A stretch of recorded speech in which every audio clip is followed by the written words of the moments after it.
दोस्तों नमस्कार, जय हिंद जय भारत। नाम रमेश सिंह, ठगी पीड़ितों की आवाज़ संगठन का राष्ट्रीय अध्यक्ष, संगठन का संस्थापक। आज फिर आप लोगों के बीच में उपस्थित हुआ हूँ। उपस्थित होने के साथ साथ मैं आप लोगों से ये अनुरोध करूँगा, जिन लोगों ने अभी तक हमारे चैनल को सब्सक्राइब नहीं किया है, चैनल को सब्सक्राइब कर लें, लाइक और कमेंट, वीडियो को शेयर कर दिया करें ज़्यादा से ग्रुप में। और आजकल चुनावी माहौल ज़्यादा है, इसलिए बहुत सारे ऐसे वीडियो ग्रुप में शेयर किए जाते हैं किसी न किसी राजनीतिक पार्टी को लेकर के। खैर, इस समय तो रंग रूप चुनाव का चल रहा है, लेकिन हमारा जो लक्ष्य और उद्देश्य है वो हिंदुस्तान के 42 करोड़ पीड़ित जमाकर्ताओं के भुगतान को लेकर के है। कमेंट तो बहुत सारे लोग करते हैं कि सर भुगतान कब होगा, लेकिन हम कहते हैं भुगतान के लिए आप कब खड़े हो जाओगे। जिस दिन खड़े हो जाओगे भुगतान तो सुनिश्चित होगा। दोस्तों, एक चीज़, चाहे उत्तर प्रदेश हो, चाहे उत्तराखंड हो, चाहे बिहार हो, झारखंड हो, छत्तीसगढ़ हो, महाराष्ट्र हो, मध्य प्रदेश हो, राजस्थान हो या अन्य प्रदेश हो, बहुत सारे जनपदों प्रदेश के जनपदों में जो ऑनलाइन या ऑफलाइन आवेदन हुए, ऑनलाइन आवेदन भी हुए, रजिस्टर डाक द्वारा भी भेजे गए भुगतान को लेकर के, केंद्रीय कानून बरसेट 2019 और यहाँ तक कि बरसेट की धाराएं सम्मिलित करवाने के लिए जो पुरानी एफआईआर हुई थी, जिसमें धारा वृद्धि कराना था, जैसे 420, 406, इसके तहत कंपनियों के खिलाफ एफआईआर हुई थी, तो उसमें धारा वृद्धि के लिए बरसेट 2019 के तहत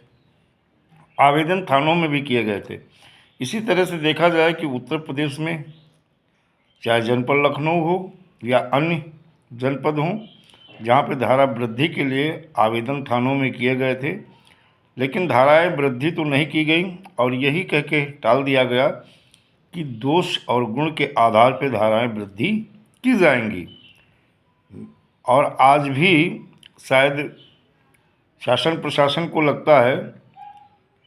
कि केंद्रीय कानून बरसेट 2019 की धाराएं इन पीड़ित जमाकर्ताओं के भुगतान को लेकर के किसी भी थाने कोतवाली में ना तो एफआईआर इसके तहत लिखी जा रही है, ना धाराएं जो एफआईआर हो गई थी उसमें धाराएं वृद्धि की गई हैं, और ना ही पीड़ित जमाकर्ताओं के भुगतान को लेकर के। इसीलिए हम ज़्यादातर आरटीआई लगा के पूछे हैं और आए हैं जवाब,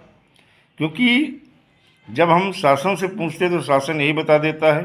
कि नियमावली बना करके केंद्र सरकार को भेज दी गई, अभी मंजूरी नहीं मिली है। जब थाना कोतवाली यानी पुलिस कमिश्नर और या जो बरसेट में नोडल अधिकारी पुलिस अधीक्षक अपराध को बनाया गया है, जब इनसे पूछा जाता है तो ये बताते हैं कि केंद्रीय कानून बरसेट 2019 के तहत ना तो अभी कोई एफआईआर हुई है, ना इस कानून के तहत सक्षम अधिकारी के माध्यम से न्यायालय में जाया गया है, और ना ही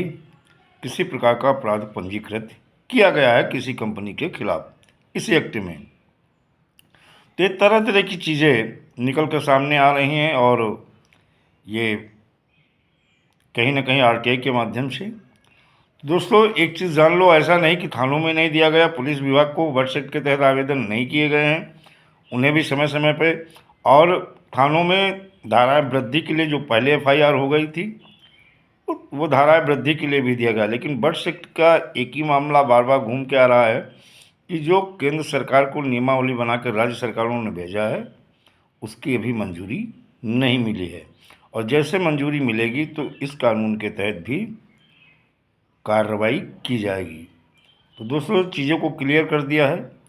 बहुत सारे कमेंट आते हैं, सारे कमेंट का जवाब तो नहीं दे पाते, लेकिन हाँ, मुझे जहाँ लगता कि नहीं इस कमेंट का जवाब देना चाहिए